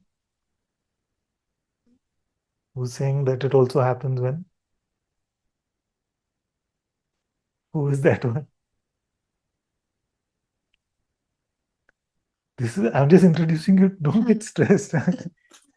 I'm just introducing you to the nature of the checker guy. The checker guy will come in the form of a revelation only. मेरे साथ हमेशा ऐसे ही होता है. अच्छा.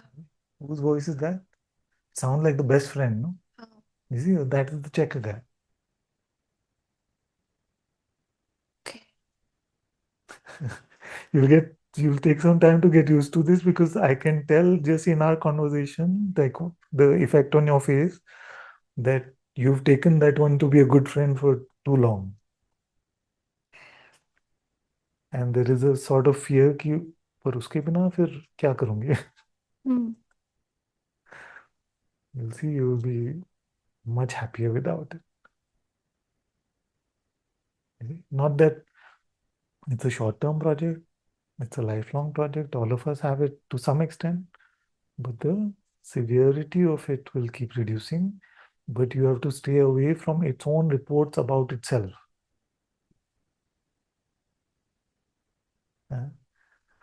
And you feel a bit like the ground from under your feet is gone because you feel like, then what's happening to me? It's happening to you. So what's happening to you? I feel, how do I live my life? Correct. So who's saying that? The mind. Check it. So then, am I saying there's no way to answer that question if I say what's happening to you now?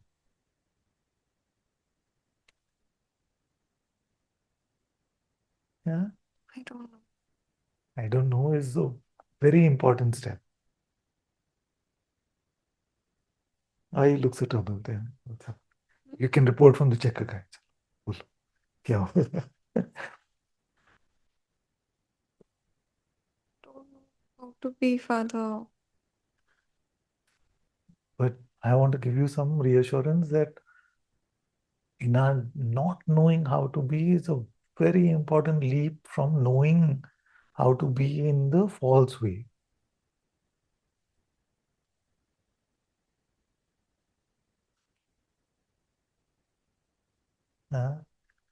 Then nobody who's been in satsang long enough knows how to be. I don't know how to be.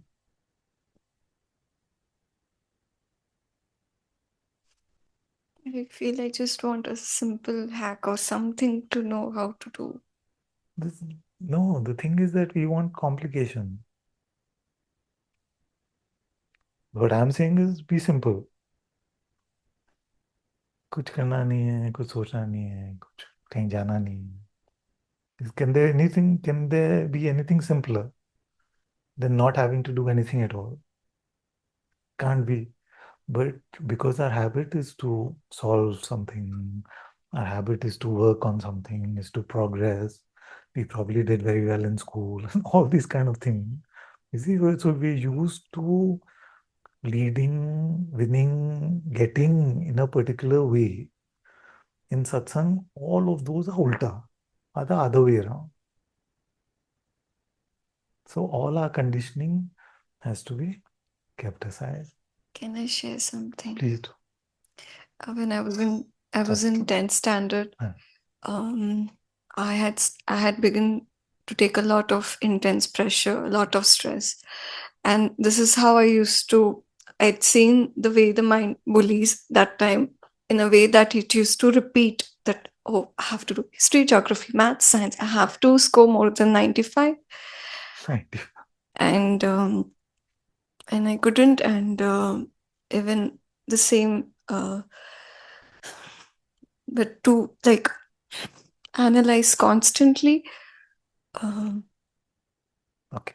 So the mind will bully you even about our conversation. So I want you to remember only one thing mainly about our conversation.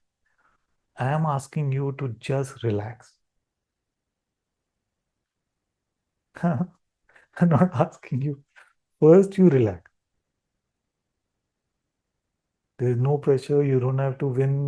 There is no prize for getting enlightenment. There is no specialness to it. There's nothing.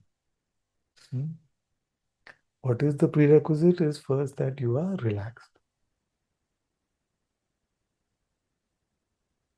Yeah.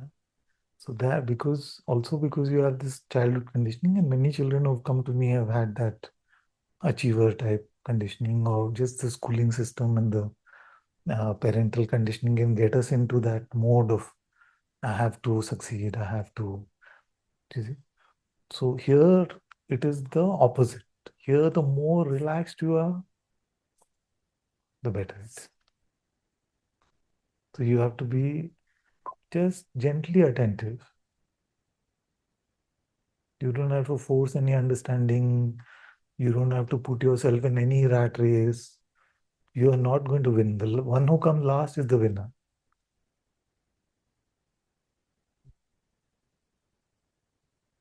You can't use reverse psychology on it.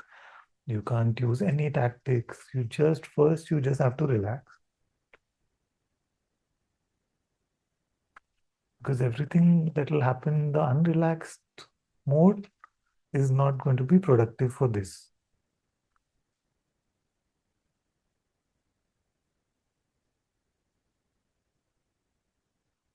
So what to do when you're not understanding anything in satsang? Relax. Exactly. Very good. I repeat the same thing 10,000 times. Don't worry. And if I die also, there are 10,000 recordings for you to watch. Nothing you will miss. Okay. First you have to relax. Arre? Oh, this is because of good news that I've given you.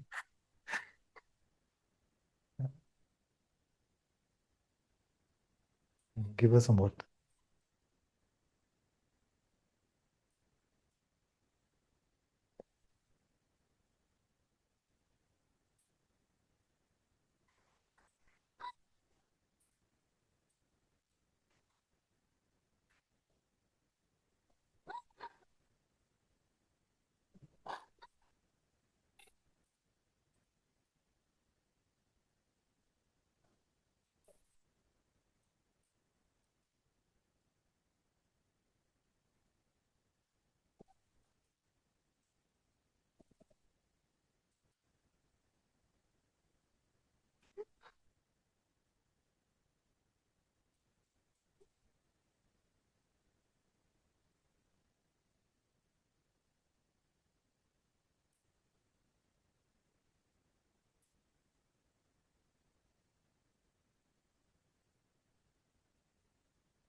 Was that just a release, or was there some message in the tears?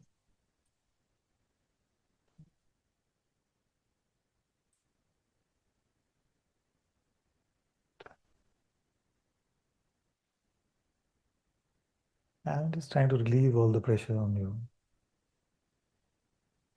Can't come first in this class. Because there is no first, not because somebody else has taken that position.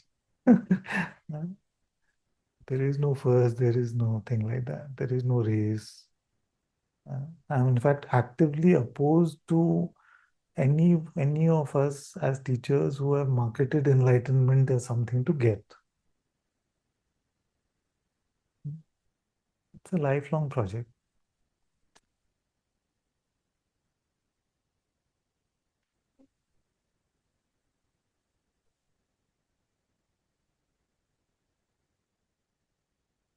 मैंने तो अभी lifetime project बोल दिया. Should be super relieved.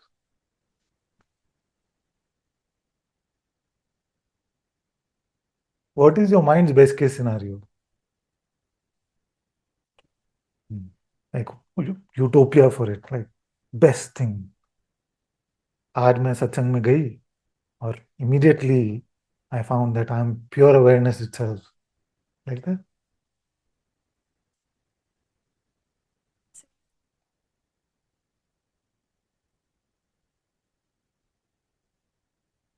The mind says that you'll be empty of the mind and you'll be full of God's love. Something will feel very nice.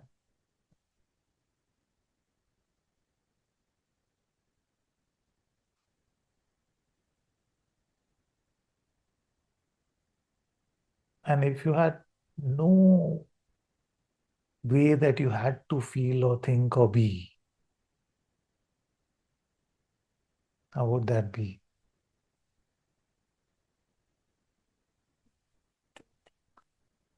That you did not have to be this way, that way, you did not have to be thinking this, doing this, nothing.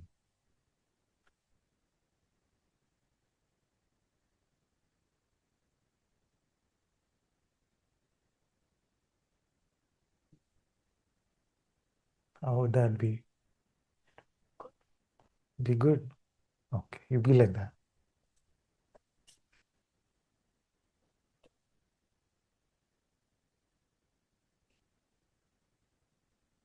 Yeah. Soon you'll realize that however your being is right and however his being is wrong. That'll be sorted.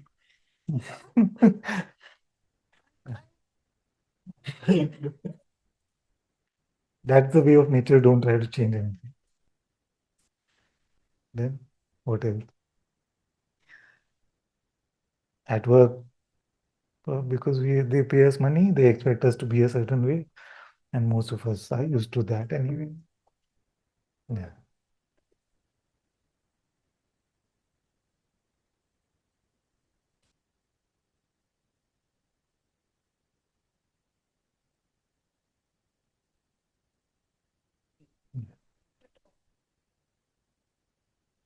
Yeah. Self. Will that work? Vivek, क्या बात करनी है?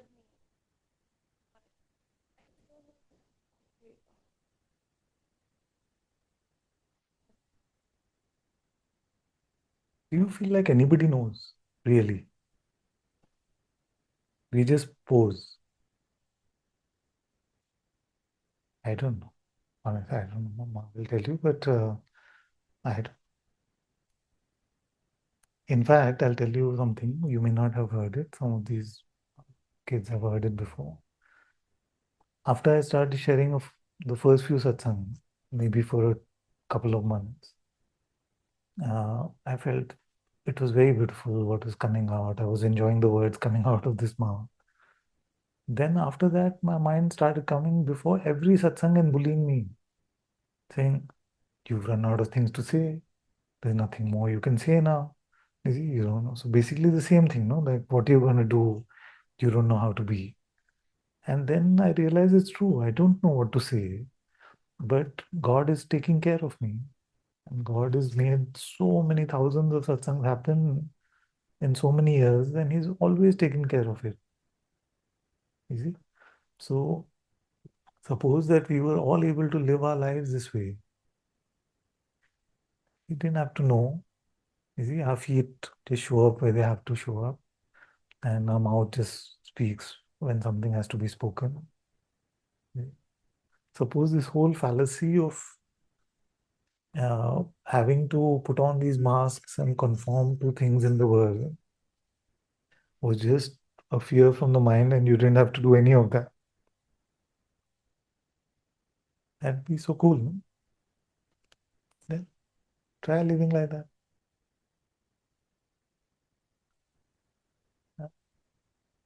For the next month, no rules on you, nothing, not even prayer. It happens organically, happen.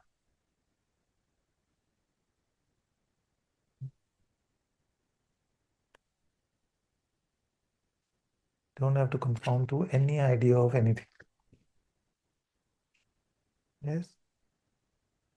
But your face has a butt on it. Okay. Yes. Some things are beyond my pay grade also. In-laws are definitely beyond my pay grade. But I can bless you and pray for you. But advice, I don't know if I have that.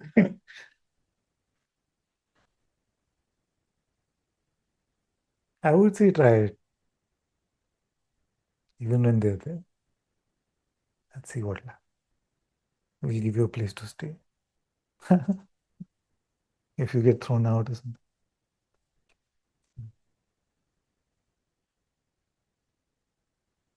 So usually I've seen that when we leave ourselves away from this kind of mental oppression, maybe, then things turn out quite all right. You can see that this is pure just mental oppression. And it's not new. It is since we were children. We were told to only be a certain way, then we are good. If you be a certain way, then you're good. So one of the beginning bricks in spirituality or fertile ground for spirituality is for you to break out of this mental condition, mental prison. Let the world say whatever it wants, let the mind say whatever it wants. You relax. Nothing is worth you picking up any concern or stress about for the next 1 month. Yes, no matter what. If in-laws are upset with you, in-laws are upset with you. You are not to get stressed. If manager at work is not liking you, they're not liking you. Not to get stressed.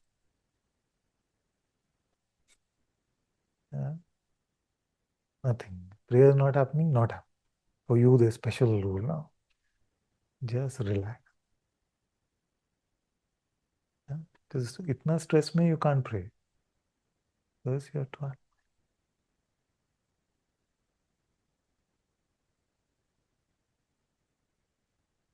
No pressure about anything. Yeah. Now, but are you going to put self-imposed pressure? Yeah. Make a poster in front of you. Write relax on that.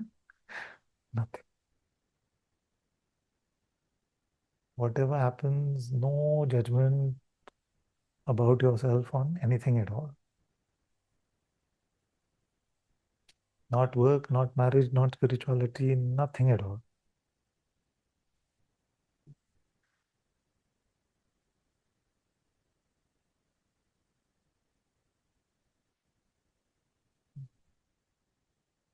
Trust me on this. Just for a month, just relax. You're on a vacation from your life in spite of the outer body being in the life. Yes. No having to conform to anything. Not best employee, best wife, best spiritual disciple, nothing.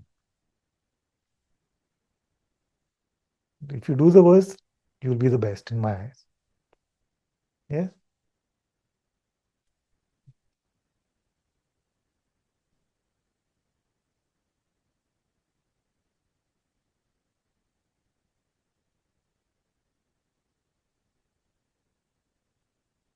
Then from that, just state of relaxation. Then we'll move forward from there. Don't worry.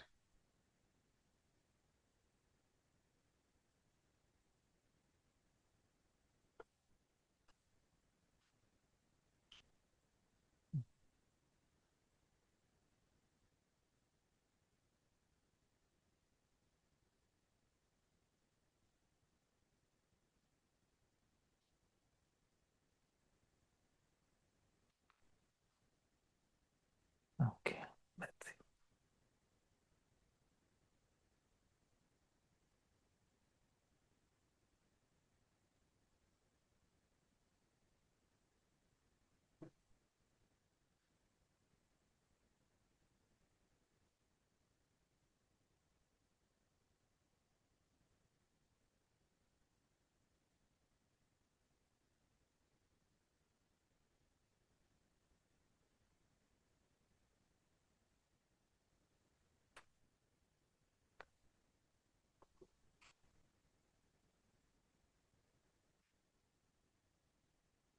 Nothing that you hear in satsang should make you ever feel guilty, stressed out, unworthy.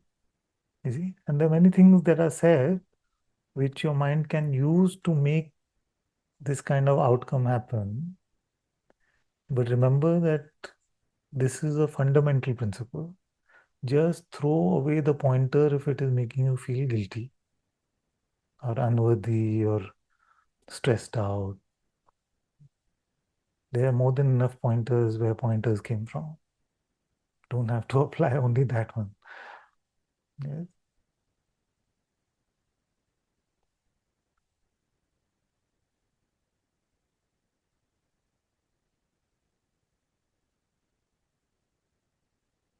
We're learning to just rest in God, basically.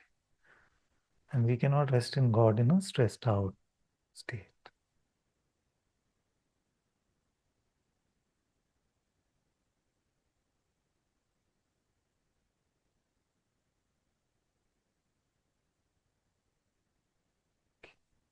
Let's quickly hear what Aniko is saying and then we go. Thank you, Ananta-ji. I put up my hand when you was talking about so how is important not to stuck in the conceptual understanding, and then after you said that there is when there is no any outcome or outpouring of our sadhana, and then so I don't know then how can I decide different if I went beyond the conceptual knowing or without any evidence of a feeling or sensation, or Exactly. I am stuck at the conceptual level of. Thank you. Thank you for your question, firstly. Thank you for your question. That question itself makes me feel very happy that very happy. Very good. Yeah, thank you. Very good. Thank you, Ananta-ji. Okay, so what are you asking? Ask again. Yes. Because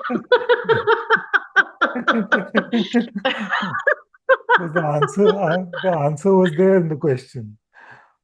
Oh, actually, I can't see the answer, Ananta-ji. The answer is there, no? That this is faith. Faith is this.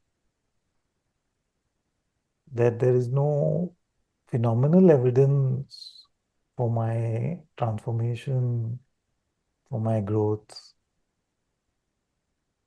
for what those 2 hours or that 1 hour or that 15 minutes of prayer of inquiry did. But there is a knowing beyond these modes of knowing, which shows me the auspiciousness of this time spent in the stillness or the silence within.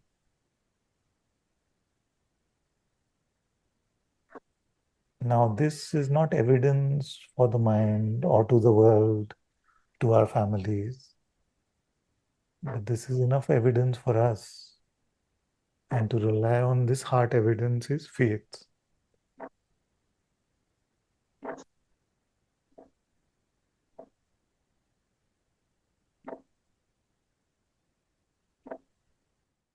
Anantaji, can you? I just can't fathom this answer now because I still sometimes, because sometimes just saying love is not working anymore. So I have some sentences, what you said or Guruji said, or I've read from the Avaduta Gita, and then I just repeating them, and I'm waiting for. The very point of today's satsang was to change the very definition of working. You say something is not working anymore. How would you know? Yes, exactly. How could I know if No, I but you don't know. know? You say it is not working anymore. Yes, On what basis do you say that? because there is no any effect of it. I mean, not any phenomenal effect. So I don't know if it's working or not. I cannot know. But you said the conceptual knowing, the most danger things ever. It's better Yeah. even if we don't know anything spiritually than Yeah. conceptual knowing. So how can I Well, know it's stuck in my mind or is when the digest down if I have no any evidence? okay. Okay. So thank you. Again, thank you for listening so carefully. So just now, no conceptual knowing right now. Yeah, Are you lost? Only if you think about it. yeah. Is it? So what keeps you unlost?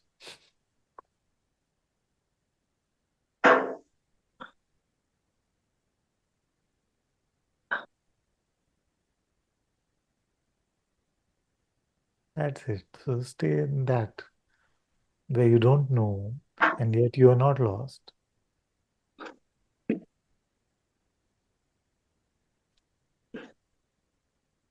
There is so many things my mind want to say, really, Anantaji. Yes, but we are Yeah, remaining empty of conceptual knowing. yeah, yeah, So yeah, let it want to say, let it find someone else to say to. It's okay. yeah, yeah, yeah, yeah. Now, what do you know?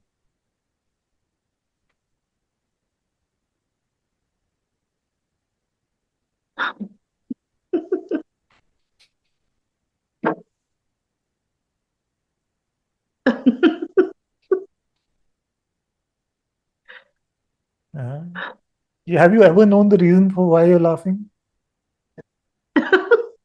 Huh. You've never known for so many years, and yet you laugh, isn't it?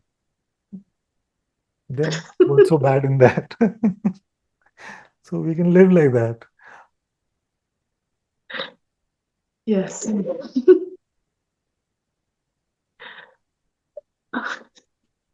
Because mostly you start laughing when the most serious point is being made. So definitely none of us knows why you're laughing, and yet it's so good.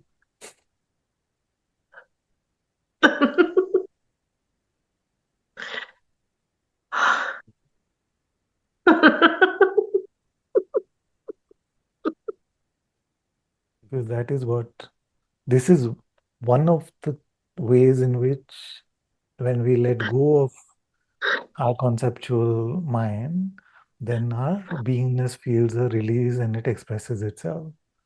It's a very natural mechanism.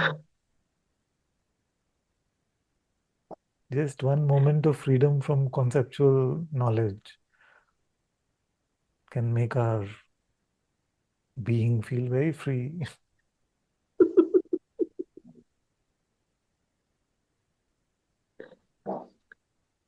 Thank you so much, Ananta-ji.